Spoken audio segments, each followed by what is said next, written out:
मैं गारंटी से आपको कहता हूं, जो बच्चा 11th से ही बेटा नीट के लिए प्रिपरेशन करेगा, 11th से ही हर एक टॉपिक के कॉन्सेप्ट्स को अंडरस्टैंड करेगा, हर एक टॉपिक के रिलेटेड पीवाईक्यूज नीट के क्वेश्चंस करेगा, हर एक टॉपिक के रिलेटेड बेटा प्रैक्टिस करेगा, रिवीजन करेगा, नीट में उसकी सीट तो कंफर्म है। अरे नीट या जेईई ये कोई बड़ी बात नहीं है। अगर आपके पास बेटा वो विल पावर है, अगर आपके अंदर वो जज्बा है, तो आप भी कर सकते हो। जिन्होंने किया उनकी भी बेटा 2 आंखें हैं, 1 नाक है, एक ही ब्रेन है।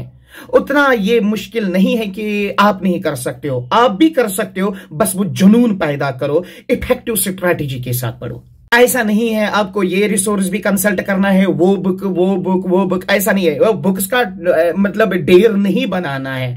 आप एक ही बुक बार बार रिवाइज करो, एक ही बुक बार बार पढ़ो, एक ही बुक के क्वेश्चंस बार बार प्रैक्टिस करो। तो जितना आप उस बुक को ज्यादा से ज्यादा रिवाइज करोगे, उतने आपके कॉन्सेप्ट जो है वो। Hello, welcome to quantum classes. अस्सलाम वालेकुम all my dear students, my dear student community. I hope all of you are doing great, having great time at your home. उम्मीद करता हूं सब बहुत ही अच्छे से होंगे, खैरियत से होंगे। मैं आपका एजाज सर, हमारी बात अक्सर होती रहती है यहाँ पे। जितना मुझसे होता है मैं कोशिश करता हूं कि अपने स्टूडेंट्स के लिए कुछ हेल्प कर लूं। तो आज मुझे बेसिकली बात करनी है बुक्स या स्टडी मटेरियल के रिलेटेड। और यहां मैं बात करूंगा उन स्टूडेंट्स के लिए जिन्होंने after 10th medical stream choose की है, जिसमें मेडिकल या नॉन मेडिकल सब्जेक्ट उन्होंने चूज किया होता है। देखिए, सबसे पहली और इंपॉर्टेंट बात जो मैं आपसे कहूं बेटा, बिफोर कि आप कोई भी काम करें, बिफोर आप कोई भी सब्जेक्ट चूज करें, बिफोर आप अपना कोई भी वर्क करें, सबसे पहली और इंपॉर्टेंट चीज है कि आपको एक प्लानिंग करनी है, आपको एक स्ट्रैटेजी बनानी है कि आप उस काम को कैसे करेंगे। और फॉर एग्जाम्पल, अगर आप 11th 12th में मेडिकल सब्जेक्ट ले रहे हो, आपका कोई पर्टिकुलर एम है, आपको नीट क्वालिफाई करना है, या आपको जेईई एग्जाम में अपियर होना है, या आपको आगे बढ़ना है।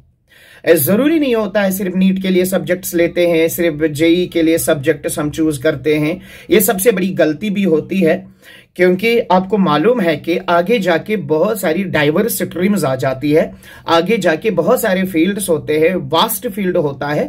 सो हमें सब्जेक्ट्स को अच्छे से पढ़ना है।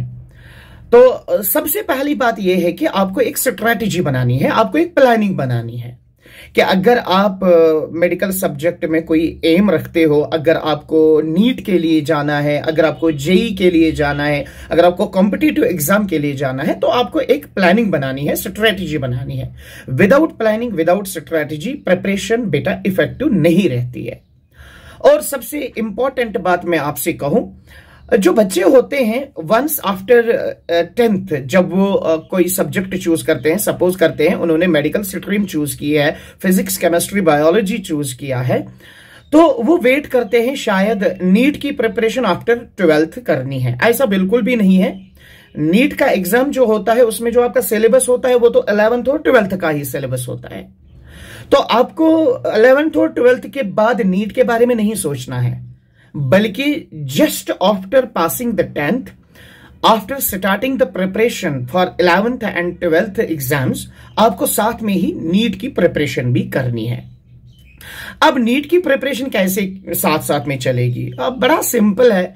आप 11th में जब सब्जेक्ट्स पढ़ोगे, चाहे फिजिक्स पढ़ोगे, चाहे केमिस्ट्री पढ़ोगे, चाहे बायोलॉजी पढ़ोगे, आपको सबसे पहले नीट का सिलेबस भी अंडरस्टैंड करना है। वो कुछ नहीं होता है, बल्कि 11th का सिलेबस होता है और 12th का सिलेबस होता है।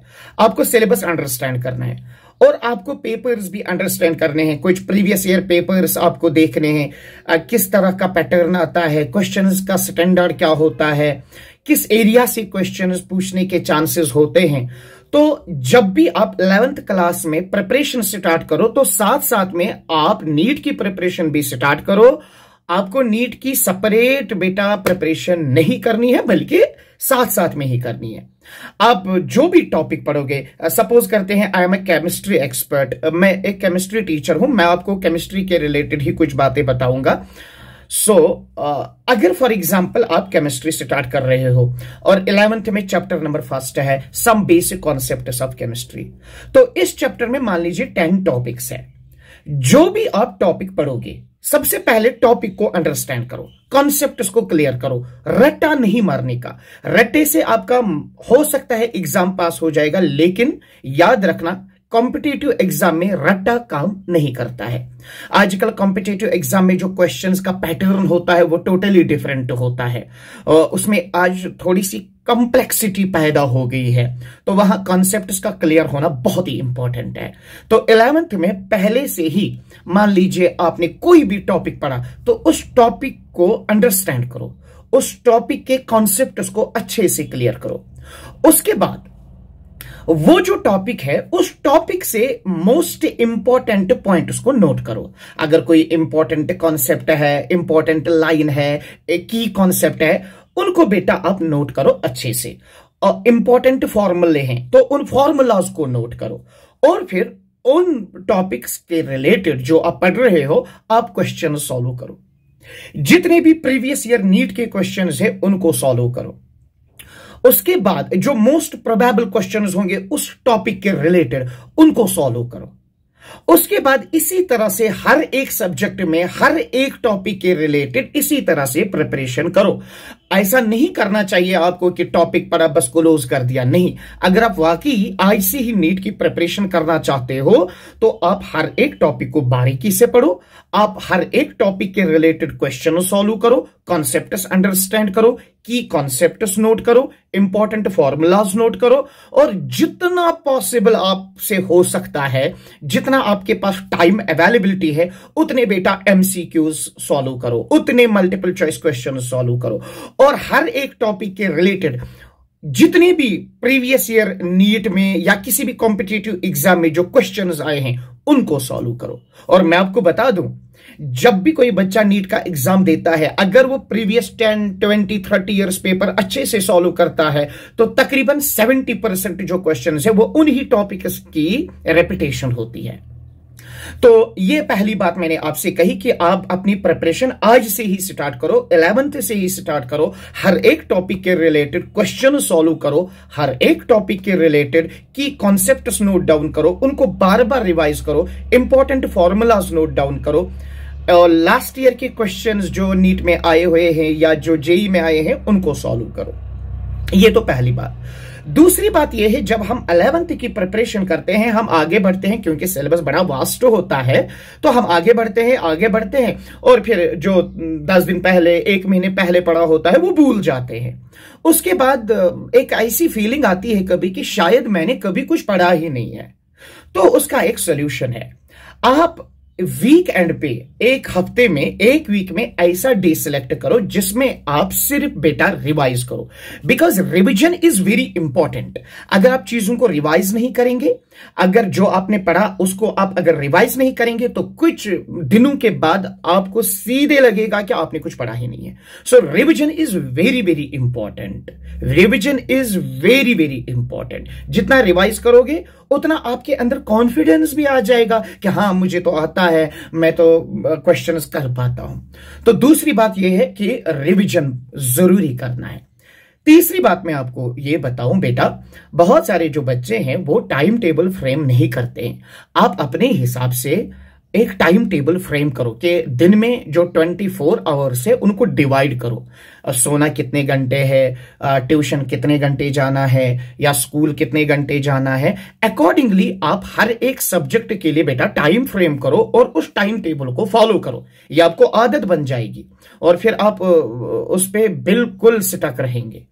और सबसे बड़ी बदकिस्मती है कि तकरीबन 90% स्टूडेंट जो मैंने अक्सर क्लासरूम्स में देखा, मैं तो 10 साल से पढ़ा रहा हूं, टाइम टेबल का कंसेप्ट ही नहीं है।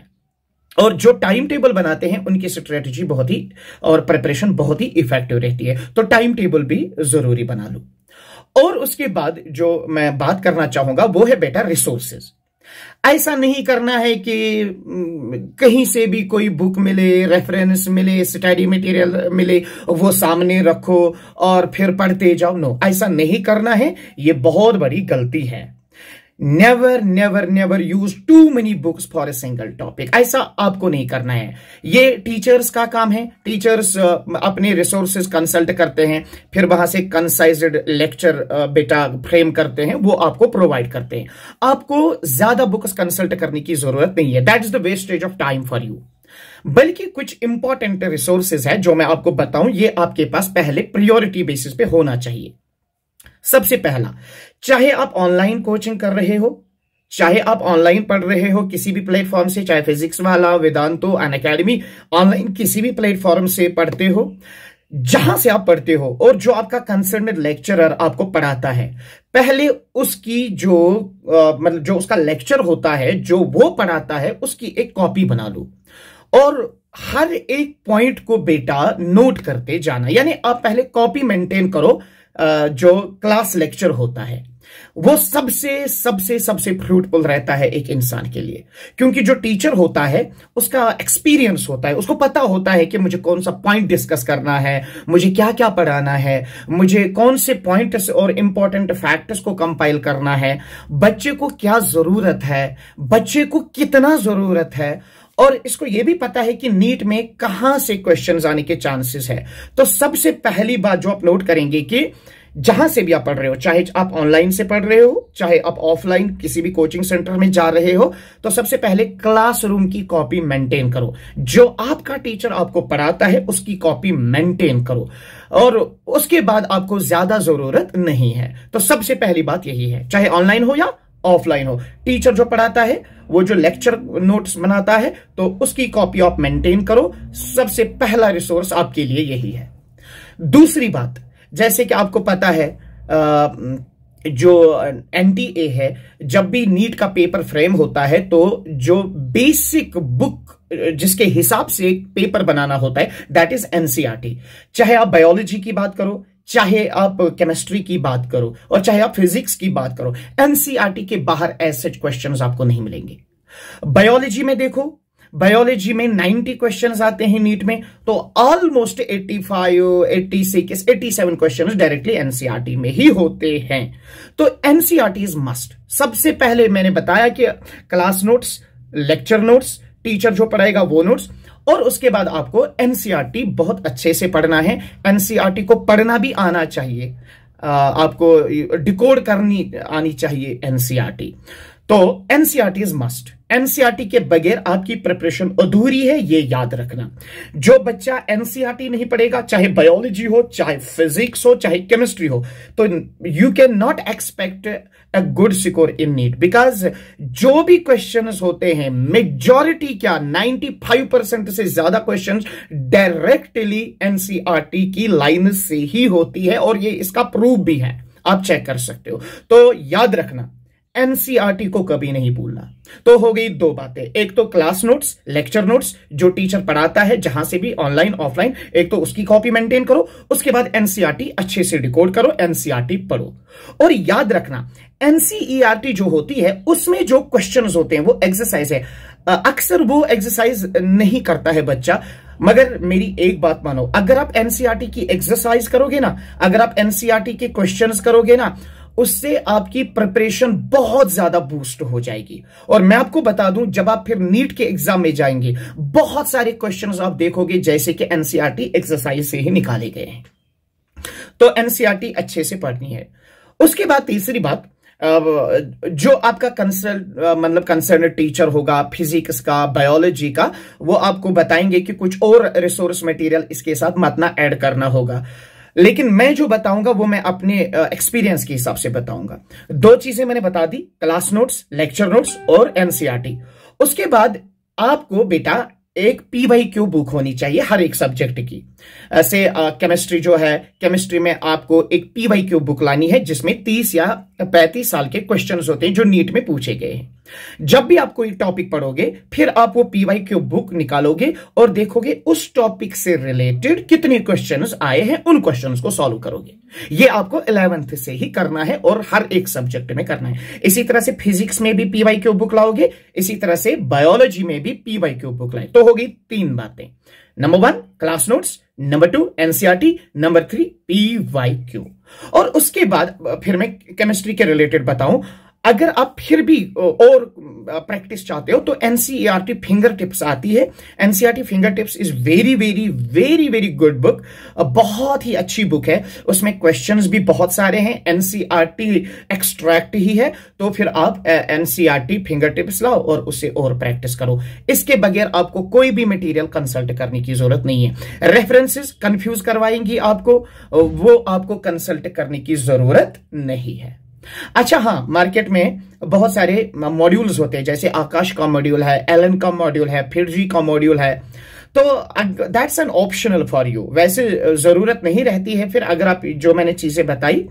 लेकिन अगर कोई चाहे एलन का मॉड्यूल, आकाश, वो सारे मॉड्यूल्स बहुत अच्छे हैं, एक्सपर्ट्स ने उनको कंपाइल किया होता है। तो आप चाहें तो वो मॉड्यूल्स रख सकते हो, और अगर आपको टाइम बचता है तो उनको आप देख सकते हो। तो ज्यादा बुक्स कंसल्ट करने की जरूरत नहीं है।